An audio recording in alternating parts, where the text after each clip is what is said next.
Hello everyone, all of you are watching my channel F for dilemma. So guys, आज की इस video में हम बात करने वाले हैं आर्टिकल 19 की। तो मैं आपको बता दूं कि आर्टिकल 19 से राइट टू फ्रीडम स्टार्ट हो रहा है। तो इस वीडियो में हम बात करेंगे कि आर्टिकल 19 डिटेल में क्या है। तो बिना देर किए let's start the video.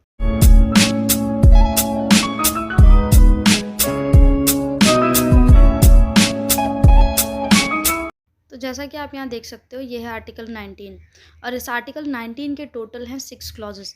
One by one सबको डिस्कस करेंगे, पर बेसिकली देख लेते हैं इस आर्टिकल में बेसिकली क्या लिखा हुआ है।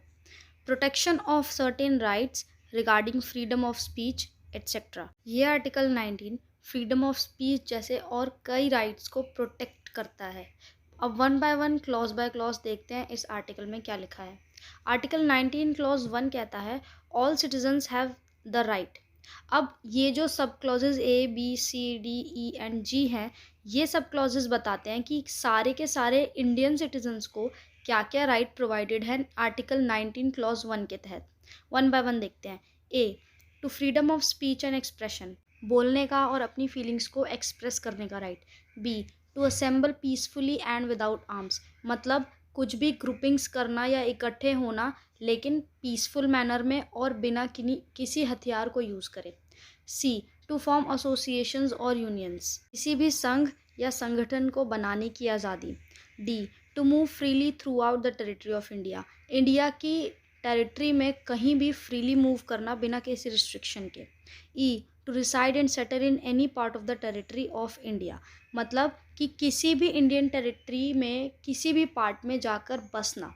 और last G, to practise any profession और to carry any occupation, trade और बिजनेस, मतलब कोई भी पर्सन चाहे तो उसके पास वो फ्रीडम है कि वो किसी भी प्रोफेशन, किसी भी जॉब को ज्वाइन कर सकता है। अब आप यहाँ पर सोच रहे होगे कि ई सब क्लॉज के बाद सीधा जी सब क्लॉज कहाँ से आ गया, एफ कहाँ पर है। तो मैं आपको बता दूं कि 44th कॉन्स्टिट्यूशनल अमेंडमेंट हुई थी 1979 में, और उसमें ये जो एफ सब क्लॉज है, जो राइट टू प्रॉपर्टी और एक्विजिशन की बात करता था, उस राइट को कॉन्स्टिट्यूशन से ओमिट कर दिया गया, गायब कर दिया गया। अब आते हैं क्लॉज 2 पे, देखते हैं क्या लिखा है। Nothing in sub clause A of clause 1 shall affect the operation of any existing law or prevent the state from making any law in so far as such law imposes reasonable restrictions on the exercise of the right conferred by the said subclause in the interest of the sovereignty and integrity of India, the security of the state, friendly relations with foreign state, public order, decency or morality, or in relationship to contempt of court, defamation or incitement to an offense। ये second clause है, वो ये कहता है कि article 19 का जो first clause है, उसका जो फर्स्ट सब क्लॉज है to freedom of speech and expression, अगर इस फर्स्ट सब क्लॉज के चक्कर में इंडिया की इंटीग्रिटी या सोवरनिटी, इंडिया की सिक्योरिटी, इंडिया के फ्रेंडली रिलेशंस जो हैं वो फॉरेन स्टेट्स के साथ, पब्लिक ऑर्डर, किसी भी काइंड ऑफ मोरालिटी, या कोर्ट के किसी भी डिसीजन में कंटेम्पशन, या फिर कोई डिफेमेशन या किसी भी ऑफेंस के होने में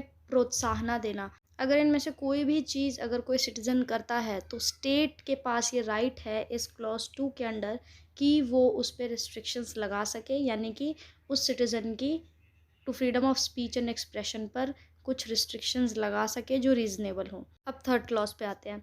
nothing in sub clause B of the said clause shall affect the operation of any existing laws in so far as it imposes or prevent the state from making any law imposing in the interest of the sovereignty and integrity of India or public order reasonable restrictions on the exercise of the right conferred by the said sub clause. अब third clause ये बात करता है कि सब clause B को use करके अगर कोई भी सिटीज़न इंडिया के एग्जिस्टिंग लॉज यानी कि जो भी लॉज चल रहे हैं उनमें कोई बाधा डाले, या फिर इंडिया की सोवरनिटी और इंटीग्रिटी को अफेक्ट करे, किसी पब्लिक ऑर्डर को अफेक्ट करे, तो अगर इन सब चीज़ों में से अगर कोई सिटीज़न किसी भी चीज़ को अफेक्ट करता है, तो स्टेट के पास ये राइट है कि वो उसकी फ्रीडम पर, जो कि सब क्लॉज बी के तहत दी गई है, इस फ्रीडम पर रिस्ट्रिक्शंस लगा सकती है। On two clause 4।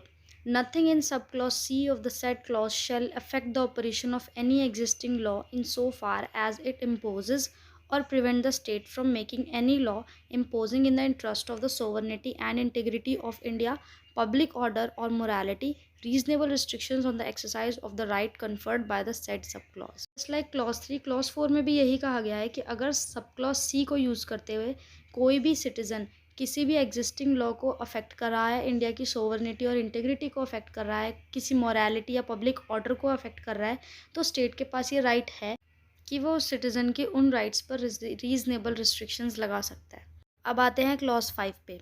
Nothing in sub clause D and E of the said clause shall affect the operation of any existing law in so far as it imposes or prevent the state from making any law imposing reasonable restrictions on the exercise of any of the rights conferred by the said subclauses, either in the interest of the general public or the protection of the interest of any scheduled tribe। अब ये जो 5th clause है वो ये कहता है कि सब क्लॉज डी और ई जो कि इंडियन टेरिटरी में फ्रीली मूव करने की और सेटल होने की बात करते हैं, तो यहाँ पर ये 5th क्लॉज स्टेट को ये पावर देता है कि जनरल पब्लिक और शेड्यूल्ड ट्राइब के इंटरेस्ट को ध्यान में रखते हुए अगर स्टेट चाहे तो सब क्लॉज डी और ई में दी गई फ्रीडम्स पे रीजनेबल रिस्ट्रिक्शंस लगा सकती है।